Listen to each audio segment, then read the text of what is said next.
ETF index mutual funds నేర్చుకుని stock మార్కెట్లో రాణించాలనుకుంటున్నారా? వెంటనే ఈ నెంబర్కి కాల్ చేయండి. Hello guys, welcome back to our channel. ఈ రోజు మనతో ఉన్నారు స్టాక్ మార్కెట్ అనలిస్ట్ అయిన సుందరం రెడ్డి గారు. నమస్కారం సుందరం రెడ్డి గారు. నమస్తే. ఇప్పుడు F&O ట్రేడింగ్ ఏదైతే ఉందో అందులో అది వెళ్ళే పాజిటివిటీని బట్టి రీటైలర్స్ యొక్క ఇన్బిల్ట్ అనేది చాలా ఎక్కువ అవుతూ ఉంది. అయితే రిటైలర్స్ నుంచి మనీ మార్కెట్ని కాపాడడానికో లేకపోతే వాళ్ళ నుంచి మనీ కంట్రోల్లో పెట్టడానికో దేని కారణమో తెలియదు, కానీ మ్యాక్సిమం వాళ్ళ కోసం ఈ ట్రాన్సాక్షన్ యొక్క ట్యాక్సెస్ కానీ లేకపోతే TDS కానీ బాగా పెంచుతారు అనే మార్కెట్లో న్యూస్ అయితే గట్టిగా వినిపిస్తూ ఉంది.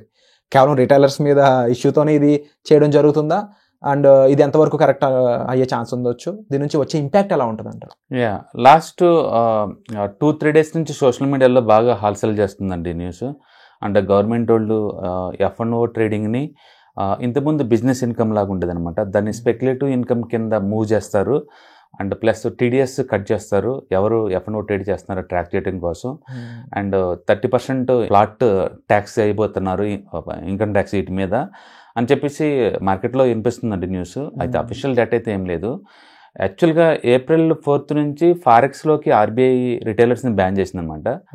స్పెక్యులేటివ్ కోసం అయితే మీరు రావాల్సిన పని లేదు, హెడ్జింగ్ కోసం అయితే మీరు రండి అని చెప్పేసి రూల్స్ని మార్చారనమాట April 4th నుంచి అండ్ ఇండియన్ ఫారెక్స్లోకి.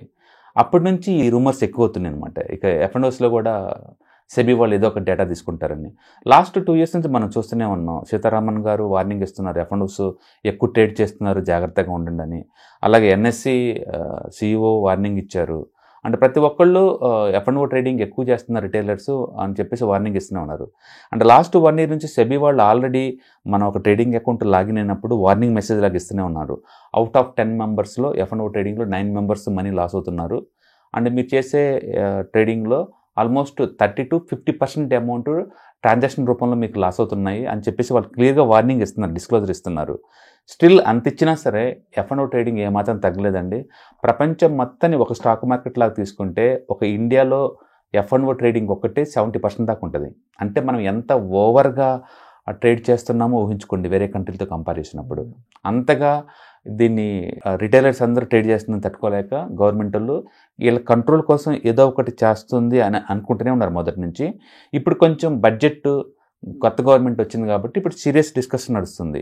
రీసెంట్గా 2-3 పేపర్లో కూడా ఈ న్యూస్ లాగా వచ్చిందనమాట. TDS పెంచబోతున్నారని అండ్ బిజినెస్ ఇన్కమ్ నుంచి ఇంతకుముందు F&O ట్రేడింగ్ని బిజినెస్ ఇన్కమ్లా ట్రీట్ చేస్తారు, దాన్ని స్పెక్యులేటివ్ ఇన్కమ్గా మార్చబోతున్నారు. ఇంటర్డే ట్రేడింగ్ ఎప్పుడు స్పెక్యులేటివ్ ఇన్కమ్ మొదటి నుంచి కూడా అట్లా మారుస్తున్నారని చెప్పేసి ఇట్లా రూమర్స్ వస్తుందన్నమాట. సో ఇది క్రిప్టోస్ లాగా నీకు ఫ్లాట్ అని చెప్పేసి, అంటే ఆన్లైన్ గ్యాంబ్లింగ్ అయినా బెట్టింగ్ అండ్ ఆ కేటగిరీ కింద దీన్ని కూడా చేరుస్తారు అని చెప్పేసి రూమర్స్ వినిపిస్తున్నాయి. అది బట్ గుర్తుపెట్టుకోండి, F&Os అనేది హెడ్జింగ్ ప్రొడక్ట్. అది లేకుండా ఈక్విటీ పొజిషన్ కాపాడుకోవటం చాలా tough.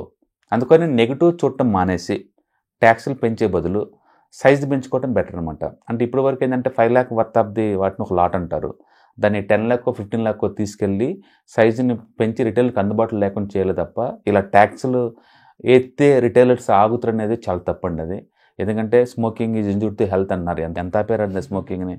And online betting dangerous అన్నారు, ఎంతవరకు ఆపారు. F&O ట్రేడింగ్లో కూడా అంతే. ఓకే, దాని బదులు ఏంటంటే మీరు సైజు పెంచేసి వాళ్ళకి అందుబాటులో లేకుండా చేస్తే రేట్లని ఆటోమేటిక్గా వాళ్ళు తగ్గుతారు, అఫోర్డబిలిటీ ఉన్న వాళ్ళు వస్తుంటారు అనమాట. అది బెస్ట్ ఆప్షన్. ఎందుకంటే 89% ఎట్లాగో లాస్ అవుతున్నారు. ఇండియా ఇన్కమ్ ట్యాక్స్ ఫైలింగ్ ప్రకారం 89% F&O ట్రేడర్స్ అందరూ లాస్లోనే ఉన్నారు.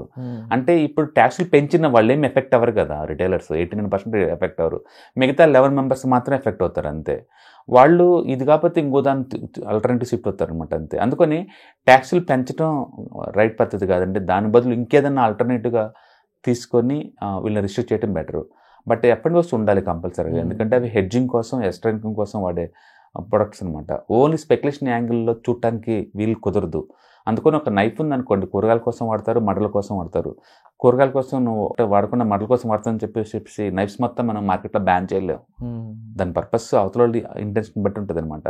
కాబట్టి అవేర్నెస్ పెంచడం ఒకటి రిటైలర్స్కి, రెండోది దాంట్లో ఉన్న రిస్క్లని తెలియజేయడం ఒకటి, లేదా సైజు పెంచి వాటిని అందుబాటులో లేకుండా ఉండటం ఇంకొకటి. ఇలా రకరకాల పద్ధతిలో వాళ్ళని కంట్రోల్ చేయొచ్చండి. బట్ ట్యాక్స్లో ఒక్కటి మాత్రం ఈ పేరుతోటి ట్యాక్స్లు పెంచేసి వాళ్ళని కంట్రోల్ చేయటం అంత వైజ్ పద్ధతి కాదు. బట్ ప్రస్తుతానికైతే ఇంకా అంత కన్ఫర్మేషన్ కాదు, గవర్నమెంట్ దగ్గర నుంచి వచ్చిద్దని నడుతుంది.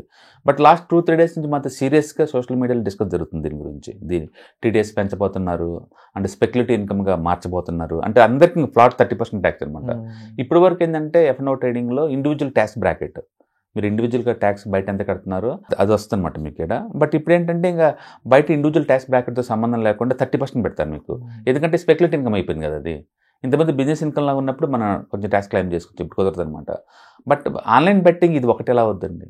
But at the same time ఎవరైతే ముఖ్యంగా ఇందులో లాభపడే వాళ్ళు ఉన్నారో వాళ్ళు మాత్రమే ఈ ట్యాక్స్ అనేది పే చేసే స్కోప్ ఉంది. మీరు చెప్పిన 11% అవును, బట్ ఆ 11% సంపాదించే వాళ్ళు రిటైల్స్ నువ్వు దాన్ని కన్ఫర్మ్ చేయలేవు కదా, ఎలా చెప్పగలరు? సో నా క్వశ్చన్ ఏంటి అంటే వాళ్ళు రిటైలర్స్ అనే గ్యారంటీ ఏంటి? అందుకని రిటైలర్స్ సేవ్ చేయడం కోసం ఈ పని అనే బదులు ఇంకోటి మీ ఇంటెన్షన్ వేరే ఉండొచ్చు, అది వేరే రూట్లో వాడటం బెటర్. ఏదైనా సరే F&Os అనేది ఒక హెడ్జింగ్ కోసం, ఎక్స్ట్రా ఇన్కమ్ కోసం వాడే instruments, apart from the speculation. వాళ్ళు అచ్చం స్పెక్యులేషన్ చేస్తున్న రిటైలర్స్ అని మీరు పూర్తి చేయలేరు. అందుకని బ్యాన్ చేసే బదులు, ట్యాక్స్లు పెంచే బదులు ఇతరత్ర రూపంలో కంట్రోల్ చేయడం బెటర్ అనమాట. సో తప్పకుండా ఈ నోటీస్ ఏదైతే ఉందో ముఖ్యంగా కేవలం రిటైలర్స్ కోసం ఇది చేస్తున్నాము, లేకపోతే to make retailers lose the money అనే స్టేట్మెంట్స్ అనేవి కూడా అంత వర్త్ కాదని కనిపిస్తుంది. ఎందుకంటే మీరు చెప్పిన విధంగా క్లియర్గా పర్సంటేజ్లో చాలా మ్యాటర్ అనేది ఈజీగా తెలిసిపోతూ ఉంది. And thank you so much for దీనికి సంబంధించి క్లారిటీ మాకు ఇచ్చినందుకు. సుమన్ టీవీలో మీ పర్సనల్ అండ్ బిజినెస్ ప్రమోషన్స్ కోసం కింది నెంబర్కి కాంటాక్ట్ చేయండి.